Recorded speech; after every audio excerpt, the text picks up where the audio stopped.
to the latest edition of Principal's Corner. I'm here with Jeremy Garrison. Sebastian Moore. Dr. Mark Daniel. David West, Principal. Yeah, having the superintendent here today is a pretty special guest to have. You guys didn't start off with a welcome teacher or someone on the staff. You went to the top. We went straight up. Was Donald Trump just not available or what? Look, no politics. That's not politics. I mean, it's just a statement. Okay. So what do you have for me this week? We're going to talk about the Totem Pole, any FWCS students and staff updates, and then whatever else you guys would like to talk about. Oh, well, the Totem Pole week is a super special week for us. I even brought some paperwork with me because I know you guys, you love to have some facts about the Totem Pole series. One thing that always stands out to me, there were games that were single digits. And what I mean by that is in 1944, the score was 6-7. In 45, 7-6. In 1981, 7-6. 82, 7-2. In 93, 7-16. Lately, it's got a little out of hand, except for last year's. Anybody know the score of last year's game? 6-0. 6-0. And you would think there would be a ton of points scored, but not a lot of change over the history of the game. Originally, looks like these two teams have met 97 times in the regular season since 1927. Northside currently has won the Totem Pole 57 times, and Southside has won it 39 times. There were two ties. Over 3,000 points scored. Northside has scored the most points, 1,723, but it's very close. Southside's 1,409 points.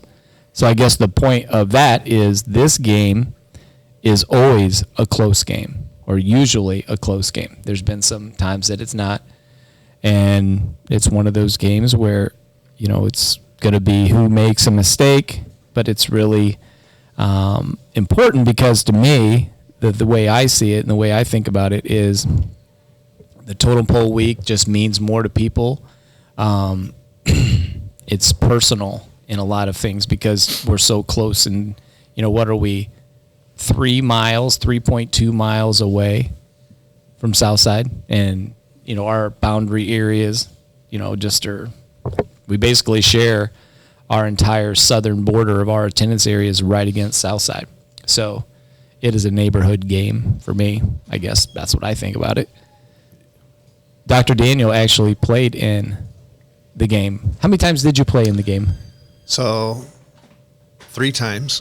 I was a starting quarterback in 76, 7, and 78. And 78 went both ways, DB and quarterback.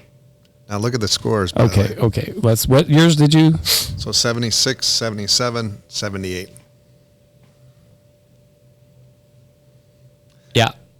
Yeah. We won all 3. Also returned as a coach at Northside. Wow. We won all those What, years. your sophomore year? Was it your sophomore year in 76? Yep. You scored 40 points. How many touchdowns did you throw? I don't remember. I will tell you, we had a new coach that year. So you look at 76, or the year before, we lost. I think our record in that time frame, we had only sophomores, juniors, and seniors in the high school. So we're only 10 through 12 in the high school. Middle schools were 7, 8, and 9th grade. So the freshmen, they couldn't play in the varsity? Freshmen couldn't play at that time. They were at the middle schools. So but we had a new coach that year, and that was a turnaround time for our program. So it was similar to what I think you're seeing today. We had 2-a-days. We started coming in for 2-a-days. You never left. You're here all day. And during the summer, we had conditioning. And conditioning started with this new coach, and the same conditioning continues to this very day. I.e., you do your drills, form running, all those various things. But we did not have a weight room at Northside at that time. And now I'm so proud of the weight rooms we have throughout the district. And you see the free weights, you see the racks, you see all the the dumbbells and so forth. There's no doubt in my mind that today's athletes are bigger, stronger, and faster. No doubt. No doubt about that. So you didn't have a weight room? Did not have a weight room. We had one universal, and that's where you have the the plates and so forth. Yeah. That was underneath the outside stadium here in the football field. Underneath the stadium. And it was a closet, basically. And so we didn't really do weights. We didn't really have weights. Strength conditioning didn't exist. Now, when we were walking down here, you told me that these guys won't understand this, but when you played, there was no such thing as a sectional. Correct. So you had to earn points. Points then put you into the playoff system. So the team that immediately followed, it was probably one of the best Northside teams they've ever had in the history of Northside. They were 12-0. 12-0. And we had players that went to Michigan University. We had players that played in the NFL. We had players. They were one of the best teams ever, and they didn't make the playoffs. And here's why. Because SAC had smaller schools in it, like still Bishop Luers. Yeah. At that time, I think Dwenger was still a 3A school at that time. We had only 3 levels, 1A, 2A, 3A. You think about that, Harding was a school that we played. That was part of the SAC. So we had quite a few SAC schools that were small schools. Well, if you play them, you don't get quite the amount of points as you would if you played a 3A school. And so it was the level of the school that you played earned you points. Exactly. And if you don't, and you had to win, right? But again, you had a 12-0 team that did not make the playoffs. At that time, afterwards, IHSAA changed the rule. And I think we started going towards a sectional format. So a little history there for you. Well, that's unfortunate because, like we were saying, there are probably teams it wasn't just for Northside, but it's probably for all the Fort Wayne high schools at that time. They all probably were at a disadvantage because they weren't 5A or whatever Correct. It might be at that time. You didn't benefit from playing the SAC, which is, you have some private schools that were smaller. Yep. They probably were really small back then, so playing them was not a benefit. It was not a benefit, although they were good teams. Bishop Luers always been a great team. Dwenger's been a good team. Concordia, we did lose to them my senior year. Drop pass in the end zone. I remember some waggle left. Play was dropped. That's these two guys. There's these two guys, yeah. Quarterback, receivers, no, or both quarterbacks? They're receivers. Okay, so I have a question. What is who do you think's gonna win the Totem Pole game this week? And what is the reason why there's the Totem Pole games? Well, we have not lost the Totem Pole. Let me look. I don't even know when the last time. 2017 was the last time that we lost a game against Southside. So that's one of the longest streaks in the Northside-Southside rivalry. So I honestly just think one of those history shows itself. You see the teams that go on runs, they continue to go on runs. So I would say I think we have a very good chance this weekend. What about you guys? Do not give billboard material. This is not the time to give billboard material to people. Come on, Sebastian. You're going to give your best effort. Yeah, so key. So, Low key into the microphone there. so going into this game, we then are going, how it always good. We're going to beat them, which is our plan as always. But we most likely trying to execute and put the score up high so people don't got no doubts and stuff. Because outside, I heard they've been talking stuff, so it's like. Well, everybody talks things, but Yeah. But that's just natural. Yeah. Especially with your generation with the technology. I can't even imagine the banter that goes back and forth between people. And like how much of it do you guys go back when someone, they talk, do you go back and like just retweet what they put out? Is that what you do? So you don't actually talk, you just like retweet, and it's like, it didn't work out. Yes, sir. Yeah. Yep. And what was the second part? Did you have anything? Well, he can't really predict because he has, Well, I do look at the box scores closely, and right now Northside's been putting up some rather significant numbers. So The other thing I had asked is, what is like the history behind the rivalry and like why did it start?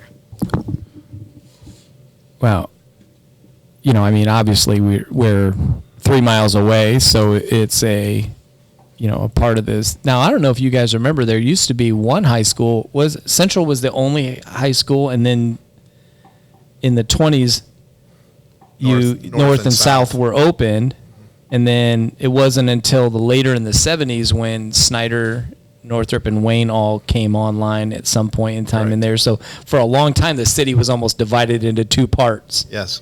So there's where your rivalry started because, half the kids in the city went to one school, half the kids in the city went to another school.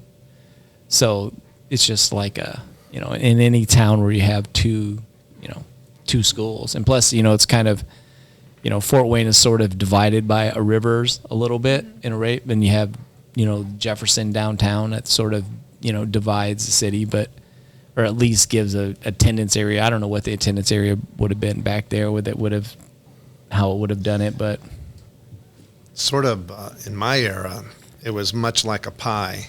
So just think of cutting a pie into 5 slices, and those went to the 5 high schools. Central was a dominating school for a long time, and they've had some state championships. So, but they closed, and that created the North-South, and now we've added the 3 other schools. And Mr. West is correct when he says that happened early 70s. yep. So all of our schools now are 50 years or older, but North Side and South are by far the oldest. They're, South is over 100 years, and North is coming very close to 100 years. What, 1 year away, Mr. West? Yep. Yep. And so everybody wants to know that there was some history to the totem pole. That particular totem pole started being shared in the 50s. Now, it has had some work on it even recently because, it's become a little tip, but on every one of those is a key marker, like a little chain marker, and you get to put one of those on there the night of the game if you win. So we take the trophy with us. We also take a pair of pliers with us, and we take a red, marker with us. And if we win, we put one on right there on the field. So, and I think that's something. There's a little story. Oh man, I'm trying to find it. Isn't it Rutherford Smuts, an industrial arts teacher at Northside, planned the exchange, and he actually built the trophy. So that trophy was built by a teacher in the 50s, and that's when it sort of traveled back and forth. Now we do something in basketball with Southside 4. We have a basketball traveling trophy now, which is pretty cool. It's kind of, and what we did is we actually took the floor. When we did our construction, we had the actual gym floor from North Side and South Side. We saved pieces of it, put it together, and that made those 2 trophies. So, To answer your question, too, as a former player, it was our last game of the season. So everything was online. Forget about your wins and losses. And I remember coaches saying, this is the one game you'll always remember because it's your last game for the seniors. unless you went on to playoffs, and now you have sectionals, so it's no longer the case. But it's your regular. It was the last regular season, and again, the playoff system was not favoring schools like Northside at that time. So you put it all. I mean, there was not a next game, so you were able to put it all on the line. I also sort of equated it to the old Oaken Bucket. So there's a rivalry between Indiana University, Purdue University. And it's sort of a claiming rights. Hey, we're going to claim that we're the best football team in Fort Wayne. And it usually would come down to south and to north. Then you start adding the other schools, and so that sort of waned a bit. But it's still, I'm hoping these guys right here are thinking, hey, we want to put it all on the line because this is South, and we want to have that. I'll just say, we want to have that bragging right. Well, I hope you guys win. Thank you. Well, yeah, well, I mean, you want to have a good game. Sometimes sometimes it doesn't go your way. You can play really well and still not win. Yep. Sometimes people are just better. And sometimes things just happen. You don't have control over them. So you can only control the things you can control, which is usually the best way to go. Yeah. Yep. Like the Colts yesterday. Son of a gun. Did they? They lost. I'm not a huge pro football fan. I just watched the highlights of it. Too bad. See the one receiver? My goodness. Just before he hit the end zone, dropped the ball. I saw that. Yeah. That was crazy. That is not a good thing to do. What do you do when you score a touchdown with the ball? Hand it to the ref. That's right. Nice. That's I right. like then that. you never can make a mistake and have love something that's crazy happen to you when you hand the ball to the referee. As much as I want to celebrate, it's like I can't. Well, you can. You can do it as soon as you get over to the bench with your team, right? That's right. Yeah. Yeah, that's exactly right. Out on the field, you have to do that because I guarantee that's what will turn the game. Somebody will make some kind of error in some way, even if it be, a penalty for something or a turnover or something like that. You look how close the scores are. That's always close. So a turnover here, a turnover there makes a huge difference. Yeah. Alrighty, thank you for that short little history lesson. I don't think I would say it was short. We spent about 25 minutes explaining the Totem Pole game. It's okay. You're going to edit it, right? You're going to edit it down or you just let it run? Maybe. We'll see. Yeah. Is there any, updates for the students and staff for FWCS? Like for FWCS in general? I think so. Oh, you just want to hear from him. That's what you want. We have fall break coming up soon. Oh, yeah. That's a nice thing. End of the quarter. End of the quarter. Yeah. Yeah, that's what I was doing when I was meeting. I was meeting with seniors when you came in, kiddos that we got to get there. Yep. Great. Make sure they're doing the right, getting to where we need to be. So that's again, we're trying to do more and more in regards to our students ready for the Monday after graduation. So we're ramping up. And of course, Northside's really led the whole JA 3DE phenomenon with consultants coming in and businesses providing those experiences for you folks. Did you guys do that last week? You did, didn't you? I think so. Yeah, you guys. We met with Parkview. You guys did. Who was your business partner? It was JA. You had JA, so you had third period. You have third period government or econ. Third period? Your Yeah, history class. So are these seniors? Are you guys seniors? Yeah, Okay. yeah. And who was yours? No, I had culinary. I was. Oh, you're Anthus. Yeah, I mean. Okay. Okay. Yeah. And so these guys are actually 4 years. Wow. They've done it. They've been in for 4 years. So now, for those people that don't know, what we're talking about is the first 2 years you do case challenges where the businesses give you a problem to solve. You solve it. You make presentations. Last year you created your own business, right? You created a business that you at the end of the year you try to get people to invest in your business idea, right? This year you're working with a mentor from a business who's helping you work through a problem they have again, but in a way that's more personalized for you, for your own, like individual in your small groups, but in a group, but individually for you to develop how you think about working in an entrepreneurship, which is something that in the world you guys are going to grow up in, being an entrepreneur and having that ability to know how can I financially survive individually is going to be much more important than it was for me. Like our dads and us, we could get a job and do that job for 25, 30 years. I'm not sure there's any job anymore that'll be the same thing for 25 or 30 years without having some significant changes to it over that time. Yeah, very different time. No doubt about that. One thing that we're also been working on is how do we convince all of our universities and colleges to allow basically free tuition for our students if it's taught by one of our teachers. So we're working on that, and I know that you guys do a great job of that here at Northside already, but how do we do that across 8 to 9 different colleges and universities? And how do we really move that needle so more and more of our students are taking college level courses while they're still in high school? Again, so we understand, we have that experience, we know we can do it, and so when we take off and go to wherever we may be going for post-secondary work, we can make it. We know we can make it because we've done it in high school. That's a big piece.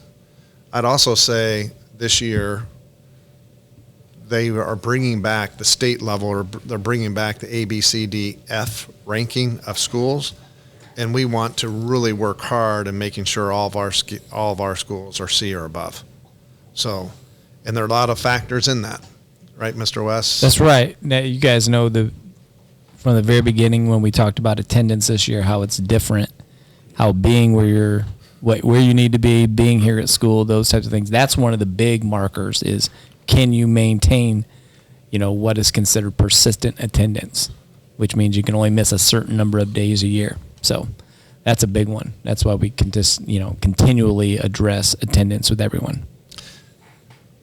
Also leaving high school with some type of credential. So again, having that principles class, concentrator A, concentrator B course, so you have those 3 courses and you can walk out of here with some type of certificate as well as a high school diploma. And again, I think we're probably with the number of experiences that we are planning for students today, it starts in pre-K and goes all the way through 12th grade. So I don't know of another school system that has embedded those experiences like we have in Fort Wayne Community Schools. And I go back to the, Still Dynamics, SDI. Oh, yeah. That's where my dad works. That's where your dad works? Yeah. So one of the founding members of that corporation was a Northside grad. So Keith Bussey. And having him come here and talk to you folks, and now even opening up positions for our parents. We did that also with Fort Wayne Metals. I think it was another group that came through and said, hey, not only are we allowing students to see what we do on a daily basis by having plant tours and so forth, having conversations with their workers. I mean, that's rare. That is very rare. But also, hey, we also have jobs. Are there jobs your parents might be interested in? And those are good paying jobs. So love to see more and more of that happen. So I'm really pleased where we're heading down that road, that path. Did you mention our sponsor today? Mr. Kelley. That's right. All right. Yeah, Kelley Chevrolet, right? Yep. Yeah. You remember the last time we talked? Did we talk about? Was it you that we were talking about the cars? We were talking about new cars. I think so. That was when Kavion was here. Yes. I actually. Did you see when it was a YouTube thing? There was a guy. And this is serious. There was a guy, because we always have to have a YouTube story. I don't know. Are you a YouTube watcher? Some. Okay. Well, I watch you. That's my thing. There's a guy. There's a YouTube. Have you ever heard? If you don't watch it, there's it's called the Civil Rights Lawyer. He's a civil rights lawyer. That's his podcast. It's all about civil right violation. He goes on there, talks. I'll get his address or his name next time. But I was watching it, and there was a person who bought a car, and this guy was in the military, 27 years. He was an officer, bought a new car, went to a car lot on a Saturday, bought a new car, Week went past. Next thing you know, the police literally, he's coming out of like a shopping mall. He gets in his car. They ram into the back of his car and pull him out at gunpoint because the car dealership called in his car as stolen. They accidentally got the VIN numbers on the car mixed up. The one they sold him, they had that VIN number and didn't have they kind of made a clerical error. So this guy got arrested because from a mistake that was made at the car dealership. And so he filed a suit against the car dealership. I've been so mad. Yes, and I mean he was just like, it was so funny, not funny, but he's sitting there, he's like, I have no idea what's going on. So like, be for sure when you go to get your car that you go to a place like Kelley, which is reputable and won't call your car in. It just made me think of that, but that was a really good one. Okay, what else? Is there anything else you guys want to talk about before we wrap it up? Nope. I think you did good this week. Yeah. Yeah, even without Kavion. We got to get Jarmeek to learn how to talk a little bit, though. You got to come with some questions. Are you just It's nervous Monday. because the camera's on? It's Monday. Cut the camera. Okay. It's a Monday. All right. Thank you, All right. Northside. Thank you. Scary.